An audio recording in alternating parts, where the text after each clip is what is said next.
There is a question that every single person graduating tomorrow knows the answer to. Some of us are more certain of this question than others, and many of us actually come to Harvard to figure this out. But even if we don't know the answer, it's a question that we ask ourselves often, and it's something we spend 4 years trying to figure out. What am I going to do with my talents? Some will use their talents to take care of patients and cure disease. Many are going to become lawyers and legislators. Still others, writers, actors, comics, and heads of state. And I'd be lying if I didn't think about this question myself. But I felt more lost about this question. This is because I, like so many other students at this university, was lost about my place at Harvard. I am one of the nation's 11.3 million undocumented immigrants. My father finds work as a line cook in restaurants across New York City, and my mother finds work in beauty salons. So, if you've ever eaten at a Korean restaurant or received a mani-pedi in New York City, congratulations. Like it or not, you may have partially subsidized the education of what Fox News would call an illegal alien. My parents are actually here today.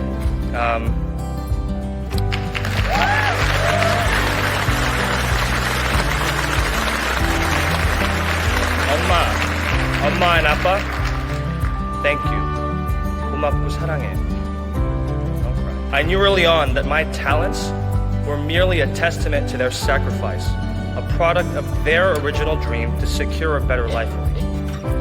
And so I knew most of all that my talents weren't my own. They were molded by my parents' labor, shaped by their bowed legs and their blistered hands. My talents are indistinguishable from their labor. They are one and the same. Thus, this perspective I brought with me to Harvard gave new meaning to the question of, what am I going to do with my talents? My immigration status has always affected the way that I see the world, affected the way that I envision my place in society, and by extension, what I wanted to do with my so-called talents. And so I wondered, what am I going to do with my talents? Rawls challenges us to question whether our talents are something we can truly claim ownership over. Indeed, Rawls says that one's talents are merely the product of luck, an arbitrary force dispensed to humans based on no moral standard. Thus, he argued, we must think about our talents as a collective asset, a common asset. Okay, so now to be sure, some of you are thinking, these are my talents. I was the one who worked to cultivate them. I was the one who spent all those hours at Lamont, and I was the one who shed sweat, tears, and peppermint Rubinoff to perfect my abilities. I deserve what flows from my talents. Why should I think about it as a common asset? In reality, our talents are products of social collaboration. Our intelligence, charm, and abilities only blossom when others believe and invest in us. I think this is clearest at Harvard. The only thing I would venture to say is true for every single person in our class is that not one of us could have gotten to this point on our own. Dining hall workers nourish our bodies. Librarians and archivists preserve the knowledge and heritage we rely on to write our papers. And landscapers and custodial staff make our campus a beautiful place for us to completely ignore as we swipe away on Tinder. Indeed, our talents are developed through interaction with others in a web, composed both of people you know, but more by people you do not.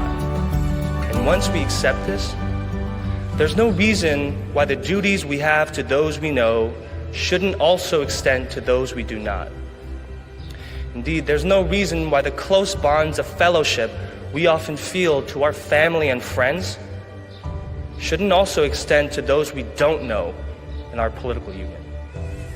When we share a society, your life affects mine whether we know each other or not. And we have to evaluate this joint project by the whole. Our particular positions within the web of society come to us most of all through fortune, not desert.